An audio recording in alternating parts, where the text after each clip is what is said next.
Bismillahirrahmanirrahim. Alhamdulillahil wahidil ahad, alladzi lam yalid wa lam yulad wa lam yakul lahu kufuwan ahad. Ashhadu an la ilaha illallah wahdahu la syarika lah, wa ashhadu anna sayyidana wa nabiyyana wa habibana Muhammadan abduhu wa rasuluhu la nabiyya ba'dah.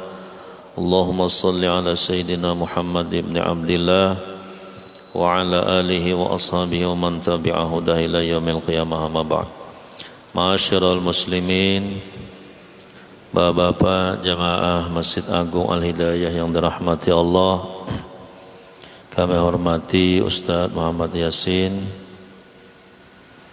pengurus Masjid Agung Al-Hidayah, hadirin yang dirahmati Allah. Alhamdulillah, pada malam hari ini kembali kita bersama-sama diberikan hidayah, taufik dan pertolongan dari Allah Subhanahu wa taala sehingga kita bisa bersama-sama meluangkan waktu kita, meninggalkan sesaat kesibukan-kesibukan duniawi kita dalam rangka kita sholat maghrib berjamaah, dilanjutkan majelis amal, wiritan,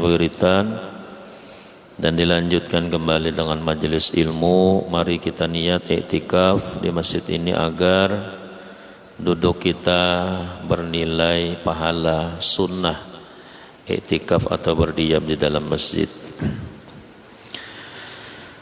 Ma'asyiral muslimin yang dirahmati Allah, kelanjutan pengajian kita halaman 5.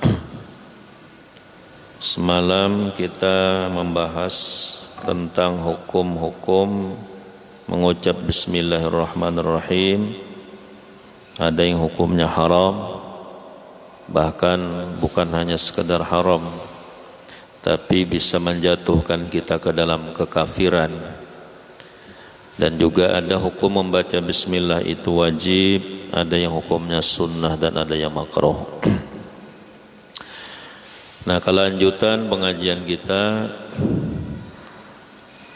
qala al-muallifu rahimahullahu ta'ala wa nafa'ana fi 'ulumihi fid dharain amin.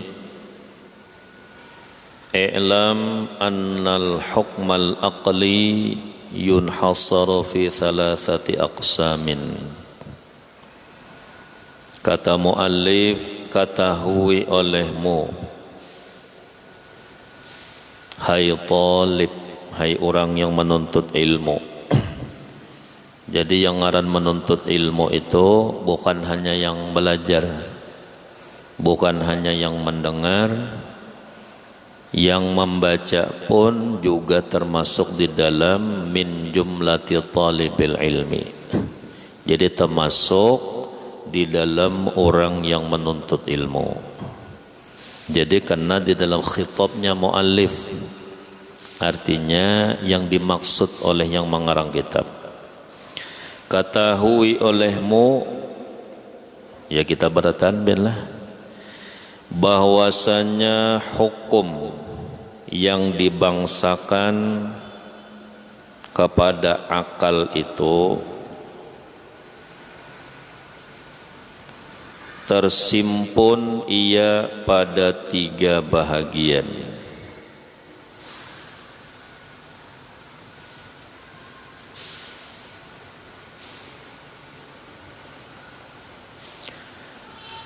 Hanya saja sesungguhnya mendatangkan oleh musannif yang mengarang kitab nih dengan jumlah ini. Jadi hukum akal terbagi 3 tadi, karena sesuai dengan maksud dan karena mengambil manfaat dengan dia pada yang dimaksud. Maka jumlah ini yang 3 tadi, muqaddimah kitab, bukan muqaddimah ilmu. Jadi pendahuluan di dalam kitab yang akan kita bahas ini. Jadi bukan yang dimaksud itu muqaddimah ilmu, pendahuluan di dalam pembahasan masalah ilmu. Jadi yang 3 tadi. Adapun muqaddimah ilmu itu yaitu mabadi yang 10. Masuk di dalam membahas satu ilmu harus kita tahu dulu. Nah, lagi itu supaya lebih sempurna. Karena kalau kita kadang mengetahui daripada yang 10 perkara tersebut, karena kita untuk masuk ke dalam satu ilmu pengetahuan tadi, kita ini ada kekhawatiran, ada kemantapan di dalam hati kita sebelum kita masuk ke dalam satu ilmu pengetahuan itu. Misalnya ilmu fikih. Apa itu ilmu fikih? Atau juga tasawuf. Apa itu tasawuf? Jadi kalau kita kadang mengetahui pengertian-pengertiannya, tujuan-tujuannya, ambilan-ambilannya, manfaat-manfaatnya tentang satu ilmu pengetahuan itu yang 10 akan dijelaskan, kita kadang mantap. Ini apa ini kena? Hujung dari pengetahuan ini apa? Misalnya fikih, apa itu fikih? Tasawuf, apa itu tasawuf? Tauhid, apa itu tauhid? Akhirnya kita kadang mantap hati kita. Nah, ketika kita sudah memahami tentang 10 perkara yang akan difahamkan oleh musannif yang mengarang kitab ini, maka itu terlebih sempurna memantapkan hati orang yang belajar satu ilmu pengetahuan. Jadi kita mantap, oh ini pang fikih itu, oh kayak ini pang yang ngarannya tauhid itu, oh ini pang manfaatnya. Kalau kada tahu, kita kada akan mencari. Sama aja orang misalnya pengenlah mengetahui, inya tahu tentang sesuatu yang ada di alam ini, misalnya tumbuh-tumbuhan. Kita tahu ini bermanfaat, maka kita akan mencari. Oh ternyata ini obat sakit parut. Oh ternyata ini misalnya obat luka misalnya. Maka kita akan mencari. Nah seperti itu tentang satu ilmu pengetahuan. Kalau kita mengetahui tentang pemahaman satu ilmu itu dengan manfaat dan sebagainya, maka kita akan memerlukan pengetahuan itu. Nah orang yang kada tahu itu, kada seolah-olah itu kada penting, karena ia kada tahu kedudukan tentang ilmu apa aja. Nah,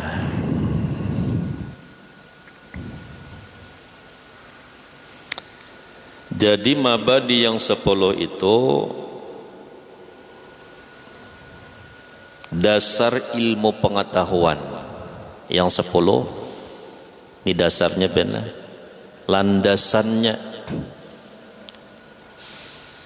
apa-apa. Nah disebutkan oleh musannif bahwasanya mabadi tiap-tiap ilmu itu 10 perkara. Mabadi landasan dasar.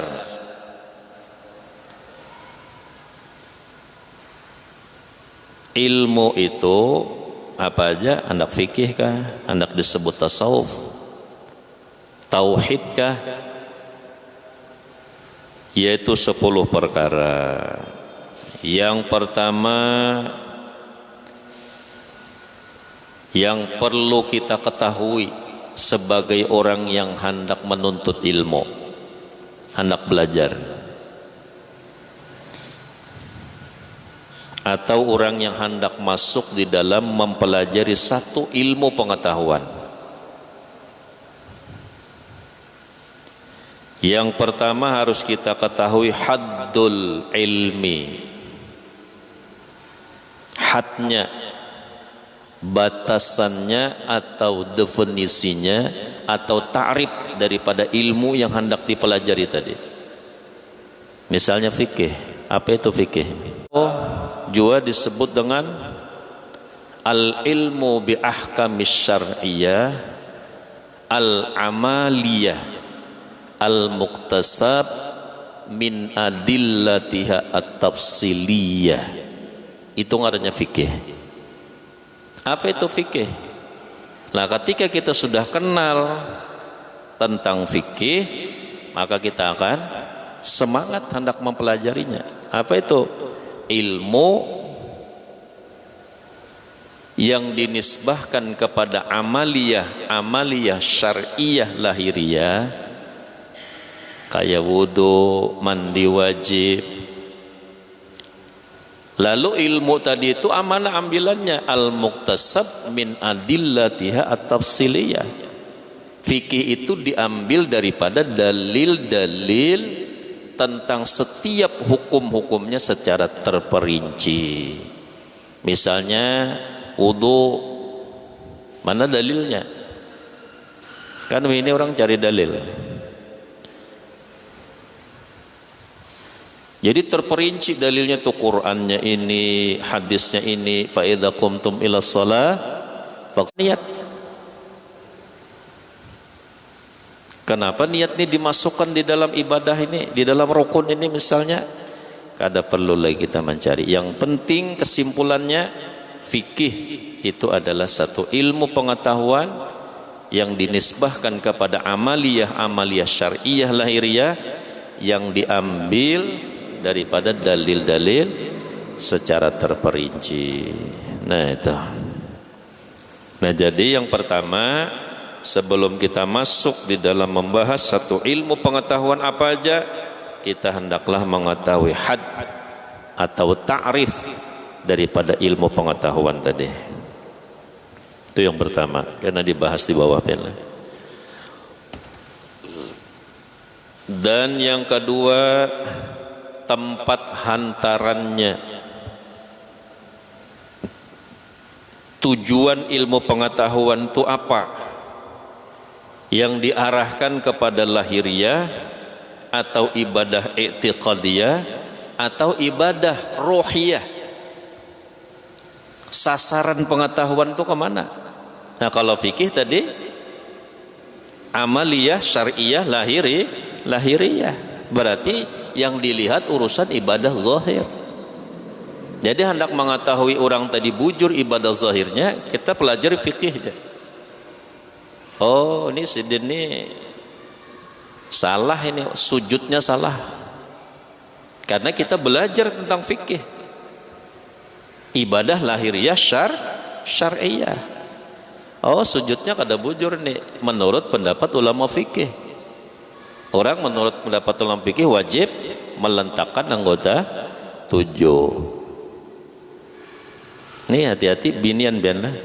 Pakai mukena yang buat potongan tuh hati-hati. Bini-bini bian. Kita wajib melajari bini. Pakai mukena yang berpotongan, lalu terbang ke sana, lalu sujud di atas mukenanya, kada sah. Tidak sah sujud menurut mazhab kita Imam Syafi'i. Tidak sah sujud kepada perkara yang bergerak dengan gerak kita. Pian pakai surban. Kalau surban yang barat ini kada apa-apa. Kalau surban yang ringan kayak yang putih itu pian lah. Topian mandok di bahu sini, pas sujud pian terbangnya ke sana. Lalu ini di bawah pian sujud di atas surban itu tidak sah. Sama aja bini-bini pakai mukena yang berpotongan tuh. Kan mukena gaul ngarannya tuh. Mukena gaul dan hanyar aja mukena itu keluar. Zaman bahari ulun ingat zaman-zaman masih nenek lawan kuitan kita nih masih hidup. Sekitar tahun 80-an tuh belum ada lagi mukena gaul tuh. Hanyar tahun 90 ke atas saja mungkin. Apa ulama dulu kada maulah ijtihad bolah mukena itu. Yang lebih aman tuh pakai mukena yang bahari. Aman sudah itu. Mana mau apa yang hendak terbang semuaan sudah berikit di awak. Jadi orang alim bahari itu maulah muqanna itu apa tidak dengan ijtihad. Orang bahari itu lebih ihtiyat, lebih berhati-hati daripada kita yang wayah ini. Kita wayah ini mengutamakan mode, tampilan, kelihatan keren, baik. Jadi tampilannya yang ditonjolkan, tapi akibatnya kada diperhatikan. Bukan salah, biarlah. Tapi ini hati-hati. Ini kalau kada dipadahi, bini kita banyak salah sembahyang. Nah, kita tahu bahwa ini salah di mana? Belajar kita masalah ilmu fikih. Nah, fikih sasarannya kepada lahiriah. Nah, kalau tauhid ini sasarannya adalah yang kedua, kita harus tahu tempatnya, tepat hantarannya. Sasaran pengetahuan ini kemana? Yang ketiga, faidahnya apa, manfaatnya kita belajar ilmu itu apa manfaatnya? Kalau sudah tahu itu semua, nah kita kena semangat. Oh, ini arahannya ke masalah lahiriah, berarti urusan batiniahnya ini kada mampu membahas yang ini. Oh, ini urusan batiniah, ini kalau dibukakan ke lahiriah kada kawainya, lain bidangnya. Oh, ini masalah i'tiqadiyah, dibawa ke sini kada mampu ini masalah i'tiqad, bukan masalah ruhiyah atau masalah lahiriah. Jadi masing-masing benlah. Nah, apa faedahnya? Yang keempat perlu kita ketahui kelebihannya. Apa kelebihan ilmu yang kita pelajari itu, apa kelebihannya? Oh, ini ternyata misalnya asasul ilmi, ilmu yang kita pelajari ini adalah dasar seluruh ilmu-ilmu yang ada. Awalnya di sini dulu, misalnya. Atau ilmu ini furu', ini cabang daripada ilmu yang dasar daripada segala ilmu itu. Nah, kita tahu oh ini furu', tapi kedudukannya apa? Karena dijelaskan pulang. Nah, kita tahu oh ini furu', cabang, ini asal.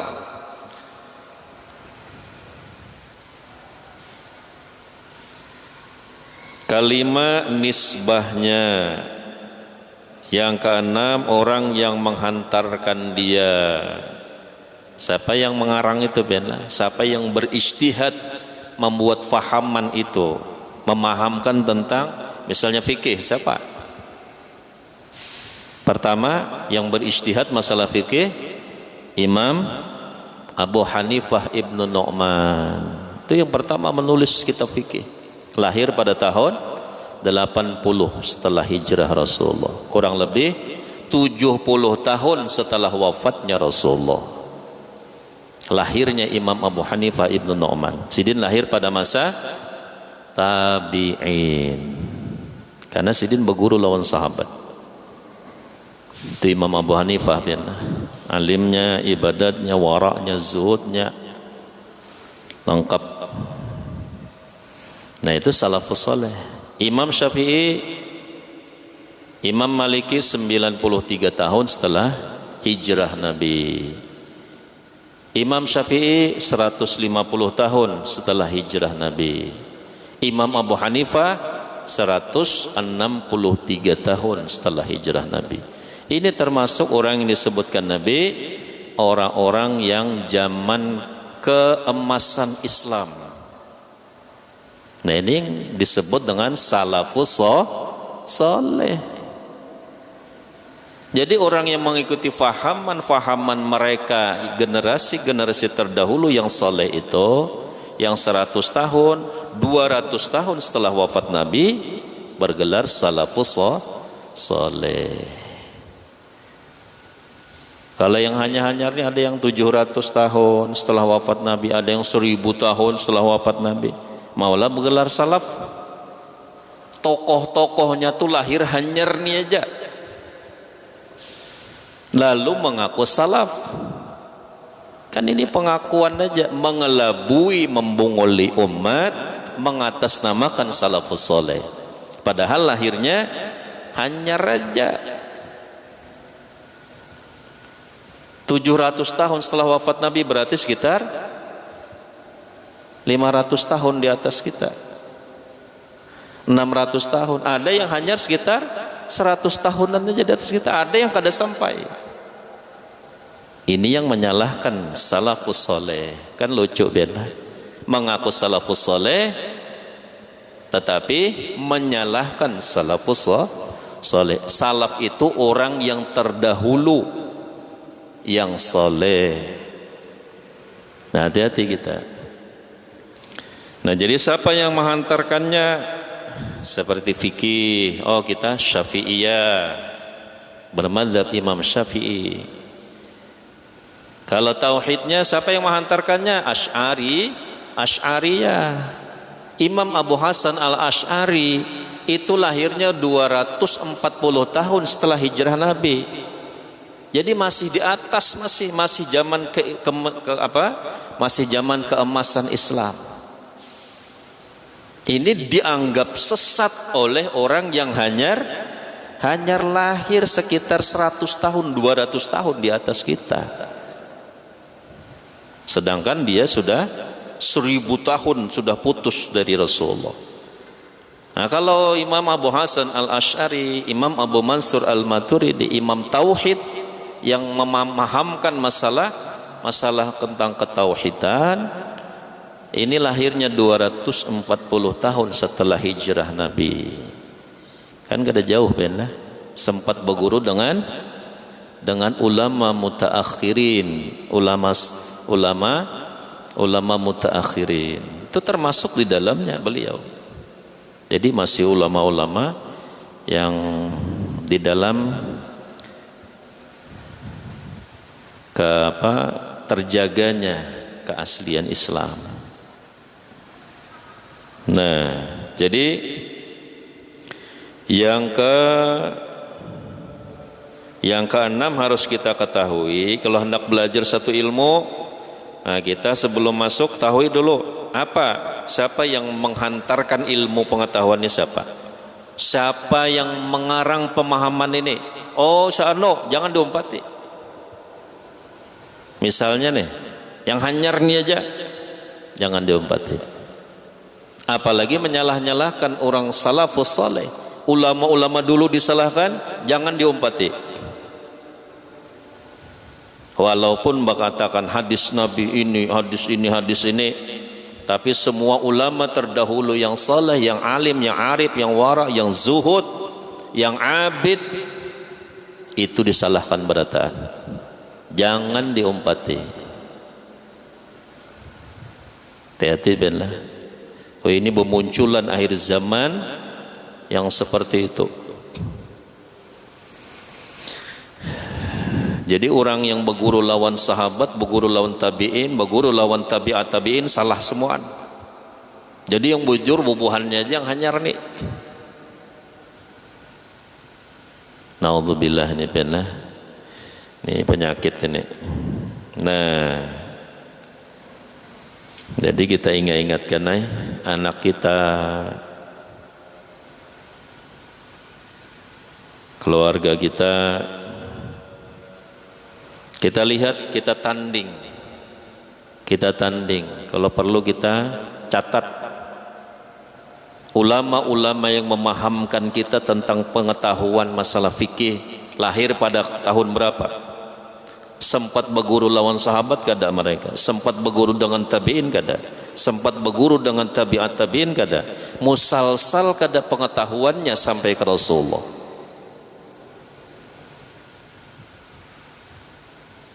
Atau juga memahamkan tentang tauhid.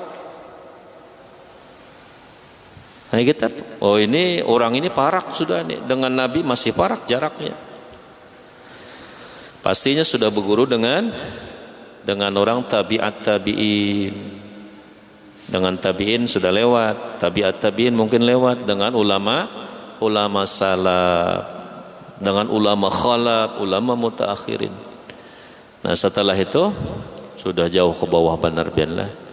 Nah jadi kita lihat hati-hati yang muncul-muncul wayhin itu banyak menyalahkan yang terdahulu. Nah itulah kerusakan satu generasi karena tidak ada adabnya generasi yang sekarang, generasi yang baru kepada generasi-generasi yang terdahulu. Itu kerusakan umat ini. Nah jadi orang yang menghantarkan dia.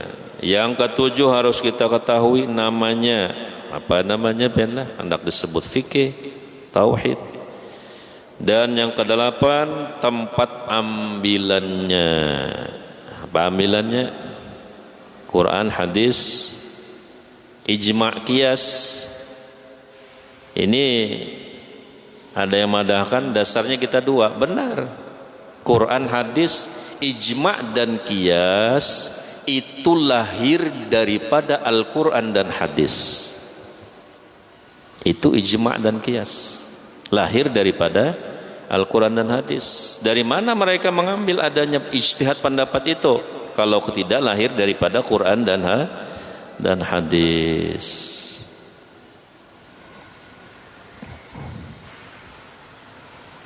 Nah, yang ke-9 hukum syara', yang ke-10 masalah. Apa masalah yang dibahas benlah?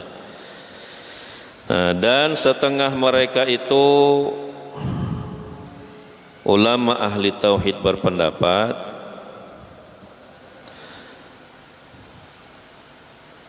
memadai ia dengan setengahnya, dan barang siapa mengetahui ia akan sekalian yang 10 itu, niscaya menghabisi ia akan kemuliaannya ilmu tadi. Kita pelajari semuaan, tahu perataannya, maka itulah sudah tentang kemuliaan ilmu yang akan kita pelajari itu. Oh ternyata ini imam yang memahamkan masalah ini, ternyata ini lahirnya tahun sekian. Apalagi kita tahu gurunya si anu sampai ke Rasulullah, sampai ke tabi'in, pasti sudah sampai ke sahabat, pasti sudah sampai kepada Rasulullah sallallahu alaihi wasallam. Maka bermula hadnya, yakni ta'rif ilmu tauhid itu. Apa itu ilmu tauhid? Nah yang harus kita ketahui hadnya dulu. Apa itu had tauhid? Batasan di dalam ilmu tauhid atau ta'rif, definisi ilmu tauhid itu, supaya kita semangat untuk mengkaji, mempelajarinya setelah kita tahu ta'rifnya, kayak fikih tadi. Nah, jadi definisi atau ta'rif ilmu tauhid itu adalah yaitu satu ilmu yang dibahas padanya daripada mengisbatkan aqaid yang dibangsakan kepada agama, yang diambil daripada dalilnya, yang diyakinkan. Jadi ilmu tauhid itu adalah satu ilmu yang dibahas pada ilmu tauhid itu mengisbatkan aqaid, menetapkan segala aqaidul iman, pondasi-pondasi iman. Ini yang dibahas.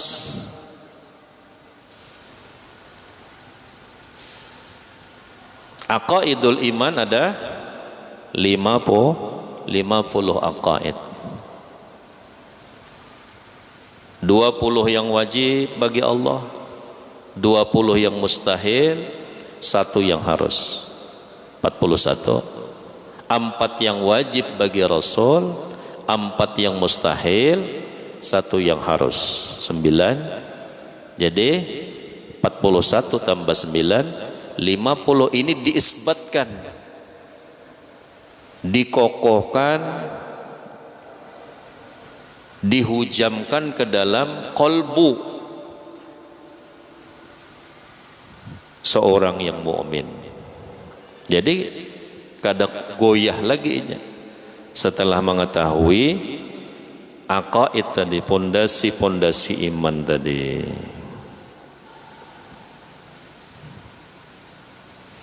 Dan semua itu tadi diambil dengan dalil-dalilnya yang diyakinkan. Karena dalilnya itu dalil secara dalil naqli dan juga dengan dalil akli. Diambil daripada Quran, hadis, diambil juga dengan akal. Karena di dalam tauhid itu pembahasannya dengan dalil akli dan naqli. Jadi dalil naqli, dalil secara Quran dan hadis, dan juga dengan akal. Di mana dalil adanya alam? Di mana dalil adanya Allah? Dalam akal kita adanya alam semesta. Itu dalil akli ngarannya. Akal kada menerima adanya ini tanpa ada yang mengadakan. Itu karena kita bahas benar. Nah, itulah tauhid tadi. Jadi tauhid itu satu ilmu pengetahuan. Apa itu tauhid? Tauhid adalah satu ilmu pengetahuan yang dibahas padanya daripada menetapkan aqaidul iman, pondasi-pondasi iman, segala pondasi-pondasi iman dengan dalil-dalil yang diyakinkan. Jadi dalilnya ini kada bisa, artinya kita kada ada keraguan tentang dalil ini tadi. Ini Qur'annya, ini hadisnya.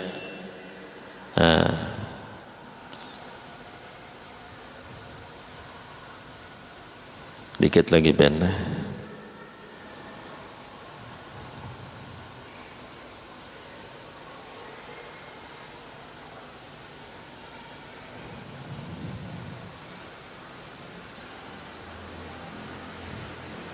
Dan kata qil mengisbatkan zat itu tiada menyerupai bagi segala zat yang baharu dan tiada hampa daripada segala sifat. Ada yang mengatakan ta'rif daripada ilmu tauhid, tapi ini dhaif, ini pendapat lemah, qil. Ada yang mengatakan ta'rif atau haddul ilmul fiqh tauhid, atau batasan ilmu tauhid, atau ta'rif. Jadi ilmu tauhid itu kada aneh-aneh ben lah, memahami tentang masalah pondasi-pondasi iman tadi. Nah, jadi ada yang mengatakan tentang batasan atau ta'rif ilmu tauhid itu adalah menetapkan zat itu tiada menyerupai bagi segala zat yang baharu dan tiada hampa daripada segala sifat. Itu pengertian ta'rif daripada ilmu tauhid menurut qil. Artinya ada yang berpendapat seperti itu, dan itu pendapat yang lemah. Jadi yang kuat yang di atas tadi benlah. Jadi satu ilmu yang dibahas tentangnya di dalamnya masalah menetapkan pondasi-pondasi iman yang di dalam agama dengan dalil-dalil yang diyakinkan. Nah, itulah ilmu tauhid. Nah, itu aja benlah, wallahu a'lam bishawab. Dan tempat hantarannya itu zatullah kena. Jadi itu yang pertama, ta'rif daripada ilmu tauhid. Kan 10 semalam ya, 10 tadi kita jelaskan. Nah, yang 10 ini tunggal putingan dirincikan. Jadi karena yang kedua tempat hantarannya yaitu zatullah. Wallahu a'lam bishawab. Allahumma waffiq. Al-Fatihah. Bismillahirrahmanirrahim. Shiratal ladzina an'amta 'alaihim ghairil maghdubi 'alaihim waladdallin. Amin ya Allah. Bismillahirrahmanirrahim. Alhamdulillahirabbil alamin wassalatu wassalamu ala asyrafil mursalin sayyidina maulana Muhammadin wa alihi. Allahumma zidna ilma warzuqna fahma. Allahumma rzuqna fahman nabiyyin hamdal mursalin wa ilhamal malaikatil muqarrabin. Aghusna ya Allah.